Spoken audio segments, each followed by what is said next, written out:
Hello everyone, আসসালামু আলাইকুম। Welcome to my channel another new video. Viewers, আজকের পর্বে আমি আবারও হাজির হয়েছি আপনাদের নতুন আরও একটি ফেমাস স্ট্রিট ফুডের ভিডিও নিয়ে।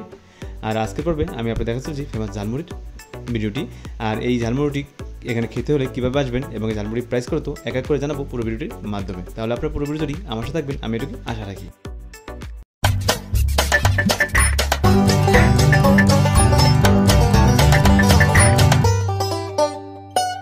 ভিউয়ার্স, দেখতে পাচ্ছেন এই ঝালমুড়ির যে ঘূর্ণি, এটি হলো এখানকার এই ঝালমুড়ির স্পেশাল একটি ঘূর্ণি।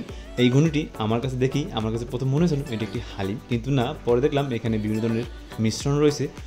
এখানে ছোলা রয়েছে, আপনার এখানে তেল রয়েছে, এই মাংসের কিমা এবং বিভিন্ন ধরনের মশলা মিক্স করা এই ঘূর্ণিটির ভিতরে। এবং পাশে দেখতে পাচ্ছেন কিন্তু আরেকটি ভাণ্ডে রয়েছে আলু রয়েছে, মুরগি, গিলা কলিজা এবং বিভিন্ন ধরনের আইটেম। এবং দেখতে পাচ্ছেন তার পাশে কিন্তু 2 বস্তা মুড়ি রয়েছে। এই 2 বস্তা মুড়ি উনি আসর থেকে শুরু করে রাত 10টা এর ভিতরে উনি বেচে এবং এই ডাকসিটা খালি করে এখান থেকে চলে যান।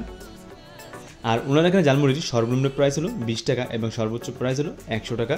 আর এই ঝালমুড়ি খেতে হলে আপনাদের অবশ্যই চলে আসতে হবে মোহাম্মদপুরের 3 রাস্তার মোড়ে। মোহাম্মদপুর 3 রাস্তার মোড়ে আসে দেখতে পারবেন আপনার এখানে বিভিন্ন ধরনের স্ট্রিট ফুডের দোকান রয়েছে। এই দোকানগুলোর 1টা 2টা 3টা দোকান পরেই ওনার এই দোকানটি রয়েছে। এবং দেখতে পাচ্ছেন ওনার দোকানের পাশে বা সামনে কিন্তু রয়েছে একটা ফলের ব্যান, যেটা অলরেডি আপনি এখানে আসলেই বুঝতে পারবেন। আর ওনার ঝালমুড়িটি এতটাই পরিমাণ টেস্ট, যেটা আপনি এখানে এসে না খেলেই বুঝতে পারবেন না। আর তার জন্য বলবো আপনার অবশ্যই এখন চলে আসুন মোহাম্মদপুরে এবং ওনার ঝালমুড়ি খেয়ে একটু টেস্ট করে আমাকে অবশ্যই কমেন্টে জানাবেন। এবং এরকম নতুন নতুন ভিডিও পেতে অবশ্যই আমাকে সাপোর্ট করবেন, আমি এটুকুই আশা রাখি।